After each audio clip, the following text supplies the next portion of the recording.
Hey there everyone, Lord Frigid here with another episode of Aether Raid's Offense. Unfortunately, I am a day late, but it's alright. This video is for the Astra season just gone by. Now, 2 seasons ago, in Light Season, I was fully prepared for a terrible time this past Astra season just because I saw Earth, Water, Anima overlapping with all of the series bonus units, and I was freaking out. But as it turns out, I didn't actually run into many defense setups with those units, and I didn't run into any with all of them, so that was kind of neat. In fact, I'm pretty sure I terrorized more people with Dressir and Ulm than I got terrorized by them, so oopsies. But that's really all I've got for the introduction, so without further ado, let's just go ahead and get right into these battles. Alright, friends, so I need you all to promise me something very, very important. And that something is that you will never, ever build a map as horrible as this. And I don't mean horrible in the sense that it's toxic and difficult to deal with. No, I mean it's bad, and I don't understand how this person ever gets defense wins. So, let me talk about this for a little bit. It's not just that the refreshers don't have weapons, although that's certainly part of it. It opens up some strategies, makes them more viable than they otherwise would be. It's not just that Ulm is the only Hardy Bearing user, and he's pretty easy to access, and you could pick him off with relative ease. That's also part of it, but it's not the big glaring weakness. No. The big glaring weakness is these two spaces right here. I'm not sure if you've noticed while I was talking this entire time, but if you take 2 units and place them in these 2 spaces, this team is screwed. There is nothing they can do. You've literally trapped all of their units in their current positions. Not exactly good map design there. And then, once you're good and ready to actually fight them all, after having spent a few turns doing whatever the heck you want, you don't even need to take them all out at once. All you need to do is take out Ulm, Duma, and Soniki, and then, as long as you are still pinning in Azura, you're pinning in the entire team. Or, well, the half that's still alive. So that's the map's big glaring weakness. Other things it is now more susceptible to, because the refreshers don't have weapons, you can more easily Gale Force on it. You will only need to take out 4 of the enemies instead of 5 or even all 6. You can leave the 2 refreshers alive because they're not even going to be able to attack you when the enemy phase comes round. Another thing that is more viable is Vantage tanking, obviously, because Ulm is the only Hardy Bearing user. If you were able to take him out on the player phase with, Altina, you would then be able to Vantage sweep the rest of the team, bar the refreshers who won't even be attacking. So yeah, that's this map in a nutshell. Please promise me that you never ever build a map that looks like this. I beg of you. So this one should be pretty quick. I'm going to go ahead and send in my double duo hero team. I don't see any even pulse tie here, and I guess even if there was, only Ulm would actually have enough HP to remove special charge. So I'm going to go ahead and organize my units such that my Alphonse can go ahead and activate his duo skill immediately. And for this map, I'm going to be taking full advantage of the fact that the refreshers don't have weapons to go ahead and take out the 4 units who actually can attack, and then just kind of do whatever I want until I'm good and ready to end the map. So Ulm is going to need to reposition Altina here, but he can spend his first turn breaking structures because I'm not going to be ready for a bit. I'm going to go ahead and actually, what do I need to break next? I definitely need to get the Panic Manor. I don't think I'm going to need Ulm to do any more building breaking. So let's go ahead and definitely get the Panic Manor, and I'll get the Cav School on the next turn. And I should move Ulm diagonally downward now so that he doesn't get hit by the Tactics Room. Although I suppose I could also have just broken the Golden Deer banner and had Altina reposition him into that space. Not that it really matters, because I am going to need to take another turn here to make sure that I get into position. Naga's going to need to smite Ephraim, and there's no way she's going to be able to get into position for that immediately. But one more turn ought to do it, and in fact that'll be good because I definitely need to initiate on an odd turn, because I'm pretty sure that Ephraim at 58 attack won't have enough to activate Heavy Blade 4 on Soniki, who I believe in this situation actually has 59. Kind of annoying, but that's how it is sometimes. Kind of makes me wish I'd had Attack Smoke instead of Res Smoke on Alphonse. I think I might actually do that. I've found a lot of situations where I prefer Attack Smoke. But regardless, not going to be an issue with Odd Attack Wave active, so I'm going to go ahead and take out Julia, bump Ephraim up. Go ahead and, let's see if I can see. Okay, I'll go ahead and take out Alm first, and then get the one-hit Heavy Blade activation on Gale Force by attacking Soniki, and then taking out Duma. And then I can basically just do whatever I want. Fortunately, I've got enough time to break the Aether Amphore, and even if I didn't, honestly, my presence up here is quite wide, so no issues taking these units out.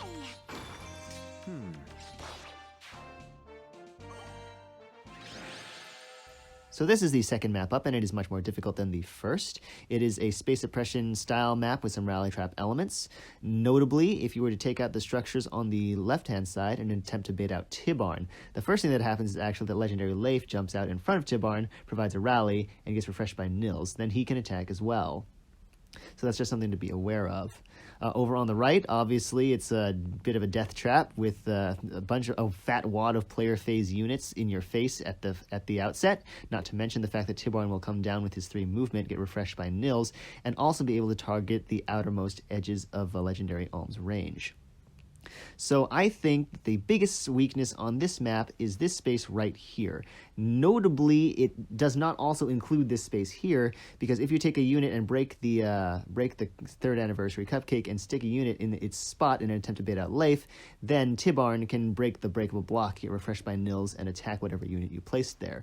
That is not true of this space, because if you don't break the 3rd Anniversary Cupcake, after breaking the block, Tibarn won't be able to actually reach your unit, even with a refresh.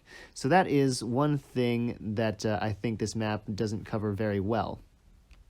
And in fact, after Legendary Leif has hopefully suicided into whatever unit you put there, then the rest of the enemies will start funneling down the right-hand side, with the exception of Nils, who will have burned his refresh on Tibarn, and it is thus kind of hanging out over on the left. Then you can go ahead and break those structures on the left and take out Nils, and perhaps you might even be able to continue to bait some of the enemies from the right to continue down the right, while others backtrack over to the left. I don't know, it's that gets a little more into the AI manipulation territory, but that's just something to keep in mind, and that's what I think is the biggest weakness for this map.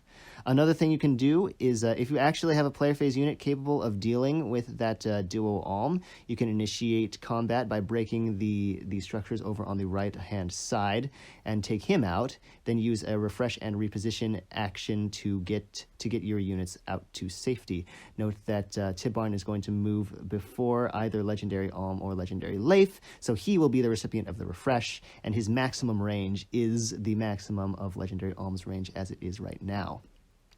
So that's a pretty easy way to get the AI moving without actually putting your units in any danger. I would note, however, that now you've got all of the player phase units kind of funneling down towards where your units are, whereas if you exploit the weakness over on the left, then your units are not necessarily all currently on the right-hand side. They might be super far away, and that's much safer.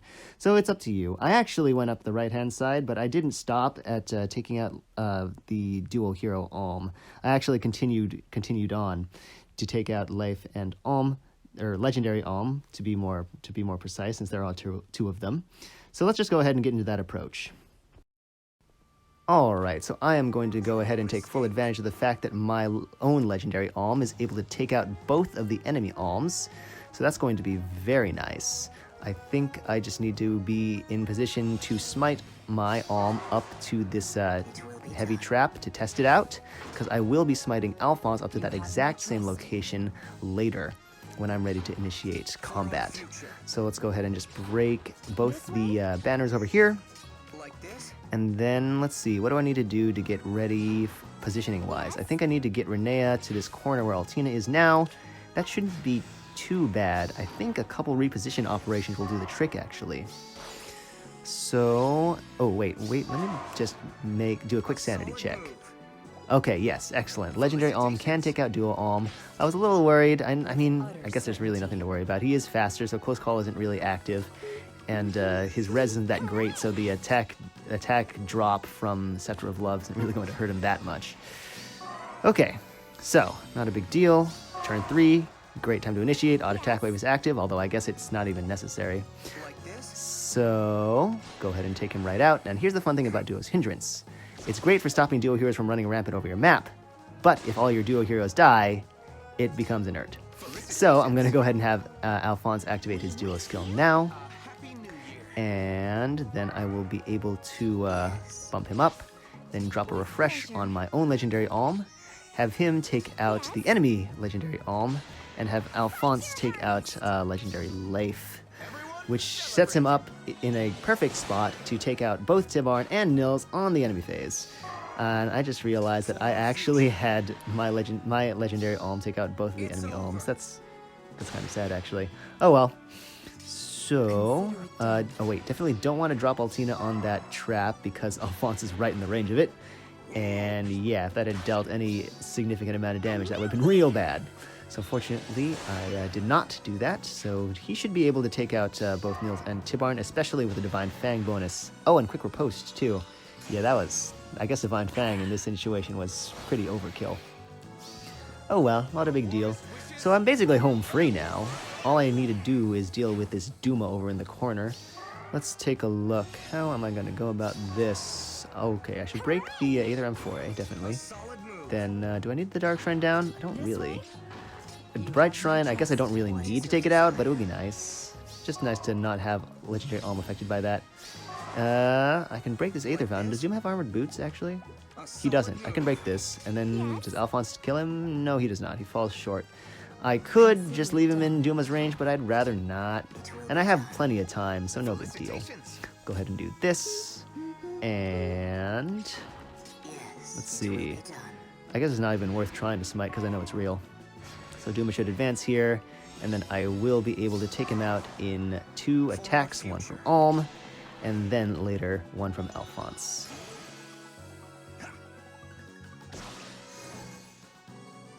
Yes? Alphonse! Everyone, celebrate!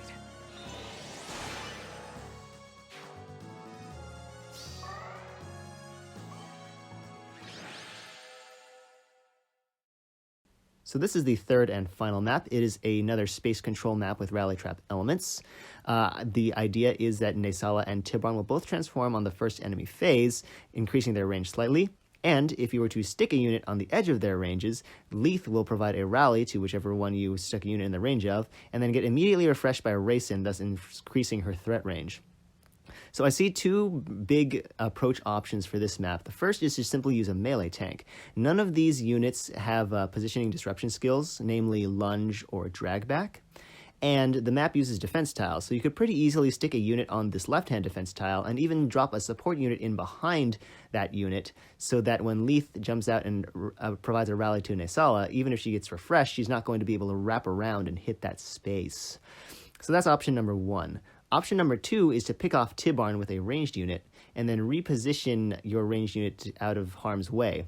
That leaves your ranged unit your repositioner in range of Raisin, who may very well attack because he is so stacked up on offenses with Life and Death in his A passive slot and Hone Attack on Leith's C slot. Additionally, even if he isn't baited out to attack, Leith is almost certainly going to rally him from the space to Raisin's left, her current space actually, instead of moving out forward. Which means that when Raisin provides a refresh, she's not really going to be going anywhere. She's not going to be able to attack the unit who repositioned your ranged attacker to safety. So those are the 2 big options I see for attacking this map. I'm going to go ahead and just get right into my personal approach now.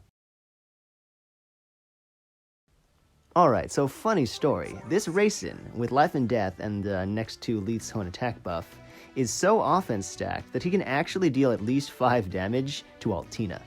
Which means that I can very safely just run up the right-hand side, have Alphonse nuke Tibarn, and then reposition him to safety with Altina, and then reposition him one more time with Legendary Alm so that Altina has a Cher's Chosen active for her combat with Raisin because he will be attacking her. So I'm going to go ahead and break some structures here. I will need to make sure that after I break this cavalry school, I reposition Alphonse out of the way because Tibarn's going to transform, and if I leave him there, bad things will happen. I like it when bad things don't happen, so get him to safety there. Not too bad, not too bad. I do need Alm in the corner. And Ephraim up here. I believe I should be able to have Ephraim activate his duo skill, then march up 3 spaces, and then just straight up attack Duma to get his one-hit Gale Force, and then I'll just have him run right away. So that should be fine. I've got my units all where they need to be. I'm gonna go ahead and get this show on the road. Activate Ephraim's duo skill. Oh, wait a minute. I just noticed that he only has 64 attack. Duma's not exactly the weakest dude around. How much does he have? Oh, 70. Holy guacamole. 76 with Fell Breath. So, yeah, Ephraim can still one-shot him, but he won't activate Gale Force. And it would be real awkward if I left him there after that. So, I'm going to go ahead with the rest of my plan, which is still very valid, regardless of what Ephraim does. So, Alphonse goes ahead and takes out Tibarn, and then I just get him out of safety twice over. Now, let me run a quick calc, actually. Can Ephraim take on Naysala? Let's see, Ephraim has 39 defense, and Naysala's attack is 60. 21 damage. Oh, plus 7 from Raven King Beak, probably. So, 28 damage. Yeah, he can't even take on Naysala. Not regardless of whatever Selkie does. So I'm just going to have Ephraim sit here and twiddle his thumbs so he doesn't die a horrible, painful death. And I should see a rally from Leith, immediately followed by an attack from Rayson. And, yep, exactly as planned. Oh, and Altina exactly one-shots him.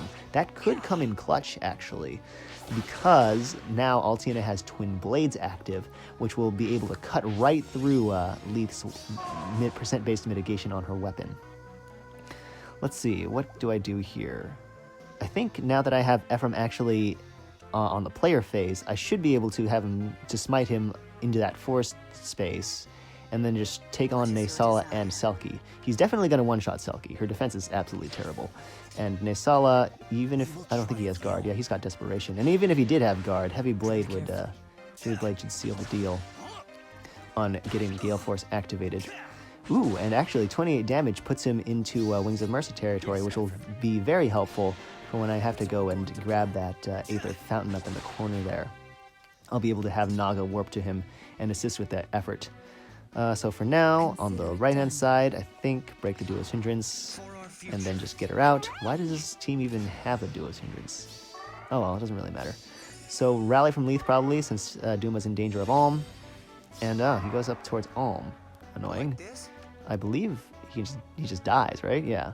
That's what I thought. Okay.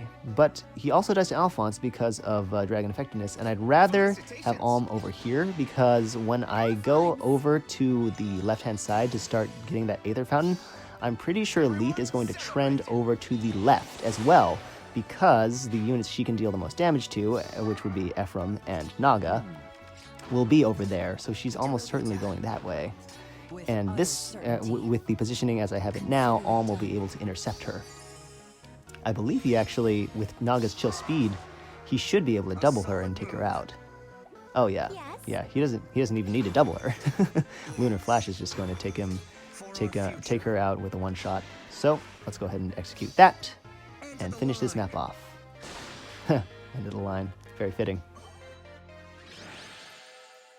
Alright, that is it. I hope you all enjoyed this episode of Aether Raid's Offense, even though it was basically just a lot of New Year's Alphonse and Legendary Alm traipsing about maps, beating the tar out of everyone.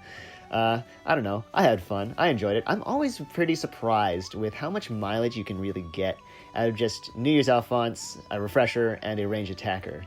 Like, it seems so simple, like you wouldn't be able to do a whole lot with it, but so many maps crumble before that kind of setup. It's quite interesting. Anyway, I will see you guys at the tail end of this, well, I guess right now it's the current light season, with another Aether Raids Offense video. So until then, thank you all very much for watching, and I will catch you next time.